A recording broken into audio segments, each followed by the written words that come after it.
Ayan nga, itong withdrawal na to, same pa rin naman. Today, mag-withdraw tayo since after nung gala event, na-lift na yung pag-hold ng withdrawal.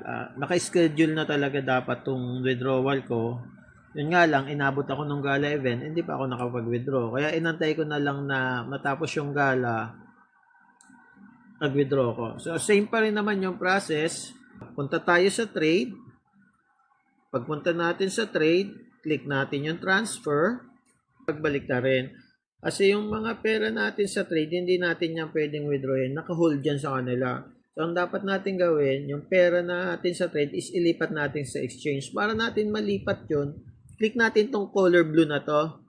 Yan. Pag click natin to, magpapalit na sila. Yung trade na yung nasa taas, yung pera mo sa trade, pupunta na sa exchange. Pag nangyari na yon, i-type lang natin yung quantity, yung halaga na gusto natin. Yan. Click natin. Kunyari, 1,000. Yan. Exchange. Tapos, click natin yung exchange. Once na na-click na natin yung exchange, yung pera natin from trade, mapupunta na siya sa exchange. Ayan na siya. Nasa exchange na siya. Ngayon, yung lahat ng pera sa exchange, hindi na yan makakasama sa trade. Kunyari, nandito siya, 5,500 yung nasa exchange ko, tapos yung pera ko sa trade, kunyari, 1,000 na lang. So, kahit hindi ko pa siya nawi-withdraw, yung lahat ng pera na nasa exchange, hindi siya mapapasama sa trade pag nag-trading signal na tayo. So, kung ano lang yung pera natin sa trade, yun lang yung iti-trade mamaya sa signal. So, yun lang, dun lang kukuha ng percent. At kunyari, may 20,000 ka, 10,000 nasa exchange, 10,000 nasa trade. Yung 10,000 na nasa trade lang, yun lang yung kukuha na ng signal. Yun lang yung iti-trade. Tapos yung 10,000 na sa exchange, so hindi yun magagalaw, hindi mapapasama. Ano yun? So, okay na. Ngayon sa withdrawal naman, punta tayo, click natin tong withdraw. Pag na-click na natin, syempre, lalabas na dito, click lang natin yung withdraw address. Since nakabind na kung ano man yung exchange gamit natin, OKX, Coins, PH, Binance. Ako, feeling ko kasi mas safe yung Binance eh. Kaya Binance ang ginagamit ko. Okay na, nakikita niyo yung address dyan. Confirm nyo lang. Ayan na, lumabas na siya sa withdrawal address. Fund password. Type natin yung fund password natin dito.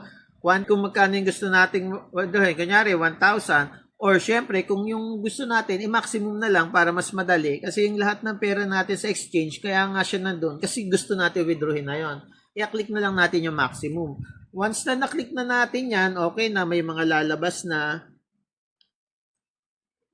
Ayan siya. Ganito na yung lalabas. Makikita nyo yung withdrawal natin, kung magkano, tapos yung handling fee, yung amount na matatanggap natin dun sa gamit nating crypto wallet, tapos yung network TRC20 USDT kasi Philippine server tayo, under review.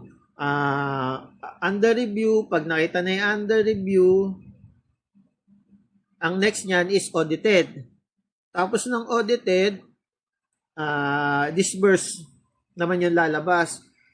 Dahil sa gala event, medyo tumagal. Before naman, walang problema. Pag mga malalaking amount, tulad dito sa baba ko, parang ano lang, 30 to 1 hour lang inantay ko, na-disburse na kagad yung pera. Ngayon kasi, sobrang dami sabay-sabay eh. Ang nangyari kasi, 10 days bawal mag-withdraw sa YFBit dahil nga doon sa gala event. Para magkaroon na, next day naman na kung ano yon. Ang nangyari, yung mga naka-schedule talaga ng withdrawal, is naipon yon. Sabay-sabay ngayon nag-withdraw after nung event dahil nga naka-schedule na. Sabay-sabay silang nag-withdraw, nagkaroon ngayon ng network traffic. Parang kumbaga, every time na sweldo, di ba papansin nyo, every time na sweldo, sa ATM machine, ang haba ng pila. Ang tagal mong pumila. Ganun din yung nangyayari ngayon. Dahil nga sabay-sabay na nag-withdraw, tumagal yung pila natin. So, wait lang tayo kung gaano katagal. May mga ilan naman na nakapag-withdraw na, nabot sila ng isang araw or more than isang araw. Pero sabi naman ng YepBit, it took 24 to 78 hours para ma-disburse yung pera nyo dun sa crypto wallet nyo. Update ko na lang kayo ulit o kung sakaling ma-okay na yung withdrawal natin. Ito pa pala isa. O kung mapapansin nyo, click natin yung exchange. Baka nagtataka kayo kung nakikita nyo tong freeze fund. Yes po, talaga pong pinifreeze nila yung pera na tinatry nating mag-withdraw. Or yung in-apply na natin as a withdrawal. Kasi nga, hindi mo na siya pwede munang o ibalik sa trade para mapasama siya dun sa bilang mo sa trade. Since ilalabas na nila yan. Once na nakita niya yung freeze fund na yan, na okay na yung na-disburse na, mawawala na yan. Mawawala na lahat ng pera dito sa exchange. Malilipat na sa crypto wallet nyo.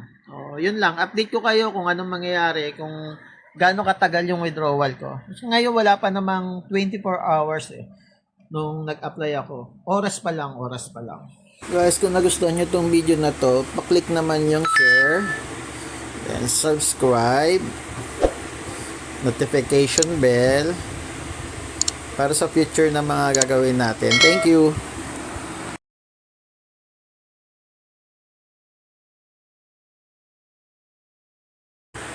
Yun guys, kung nagustuhan nyo tong video na to, please click nyo yung subscribe, then hit nyo yung like, notification bell, para makatulong at para sa paggawa natin ng future video na tulad nito. Thank you!